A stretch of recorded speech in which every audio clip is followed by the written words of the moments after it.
কেননা আমি যখন বিএনপির মানে সম্পাদক হিসেবে দল আমাকে বানিয়েছে, তখন থেকেই এলাকার লোকজন একজন আশাবাদী হয়ে আসছে যে এলাকায় উন্নয়নের জন্য, এলাকার অবহেলিত এলাকার মানুষের ভাগ্য উন্নয়নের জন্য অ্যাটলিস্ট একজন মানুষ অবদান রাখতে পারবে, যে মানুষ শিক্ষিত, যে মানুষটি রাজনৈতিকভাবে সমাজে অত্যন্ত গ্রহণযোগ্য, তেমন লোককেই সবাই চায়। কিন্তু এলাকার নেতৃত্বে কিছুটা সংকট আছে বলে তারা আমাকে এভাবে ভাবছিলেন। কিন্তু দল যে আমি হতাশ হয়েছে তা বলবো না, দল হতাশ করছে এমন কিছু আমি এখনও দেখি না। কেননা দল যে সিদ্ধান্ত পুরোপুরি আমাদের কাছে চলে আসে এমন সিদ্ধান্ত আমরা পাইনি। শুনতে পাই যে কাউকে হয়তো আমাকে বাদ দিয়ে কাউকে নমিনেশন দিবে বা এরকম কথা শোনা যাচ্ছে, বা এরকম একটা আমরা ইদানিংকালে দেখতে পাচ্ছি। কিন্তু এটা দলের ব্যাপার। দলটি জনাব তারেক রহমান সাহেবের, দলটি দেশনেত্রী বেগম খালেদা জিয়ার দল, প্রেসিডেন্ট জিয়াউর রহমানের দল। এই দলে আমরা সামান্য কর্মী মাত্র। আমরা আমাদের মতো এরকম লাখো লাখো কর্মী, কোটি কোটি কর্মী সমন্বয়ে এই দলটি বাংলাদেশের সবচেয়ে জনপ্রিয় দল হিসাবে অবস্থান নিয়েছে। এটা আমার মতো একজন ব্যক্তির কাছে চাইতে দলের যে চিন্তা, দলের যে ভাবনা, দল যেভাবে ভাববে, সেটা আমার ব্যক্তি ভাবনার থেকে অনেক বড় কিছু। এই জন্য বলা হয় ব্যক্তির চেয়ে দল বা দলের চেয়ে দেশ বড়।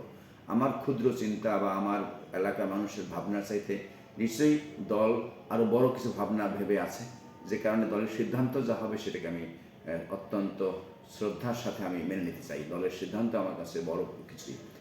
আমি যে দলটা করি সেই দলের নেতৃত্বের প্রতি আমি অত্যন্ত আস্থাশীল, শ্রদ্ধাশীল। আমি বিশ্বাস করি দল যা কিছু করবে দলের ভালোর জন্যই করবে, দেশের ভালোর জন্যই করবে, ব্যক্তির ভালোর জন্য কিছু করবে না। এটা আমি এই জন্য হতাশ হওয়ার কিছু নাই। যদি কোনো কারণে তারা যদি নমিনেশনে আমার মতো ক্ষুদ্র কর্মীকে নমিনেশন নাও দেয়, তবুও আমি মনে করি আমি বিএনপির একজন শিক্ষা সম্পাদক। আগামী দিনে রাজনীতিতে, বিগত দিনের রাজনীতিতে আমার অবদান যা ছিল, আগামী রাজনীতিতে আরও হয়তো কিছু করতে পারবো। সেটা রেখেই আমি এখন একটা বিশ্ববিদ্যালয়ের দায়িত্ব পালন করছি। সরকার যদি বিএনপি ফর্ম করে, বিএনপি নিশ্চয়ই আমাদের জন্য আমাদের কাজে লাগাবে, সেটা চিন্তা ভাবনা করেই দল সিদ্ধান্ত নেবে। আর বিএনপি যদি আমি সম্পাদক হিসাবে আছি, রাজনীতিতে ভালো অবদান রাখলে আমার এলাকায় সেই সরকার গঠন করলে সরকারের জায়গা থেকে আমার দলীয় অবস্থান থেকেও এলাকার মানুষের ভাগ্য উন্নয়নের জন্য অবদান রাখতে পারবো বলে আমি বিশ্বাস করি। ভোটারদের উদ্দেশ্যে এক বাক্যে কিছু বলার আছে কিনা?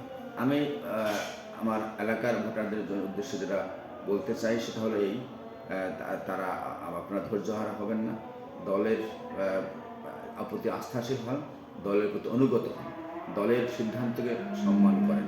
দল যদি যে চিন্তাটা করবে সেটাকে আমরা অত্যন্ত সম্মান করতে চাই। আমি ধৈর্যশীল হওয়ার জন্য অনুরোধ করব, কারণ ধৈর্যই আমাদেরকে আগামী দিনে ভালো কিছু এনে দেবে বিশ্বাস করি, এবং যা কিছু হয় আগামী দিনে মঙ্গলের জন্য হয়।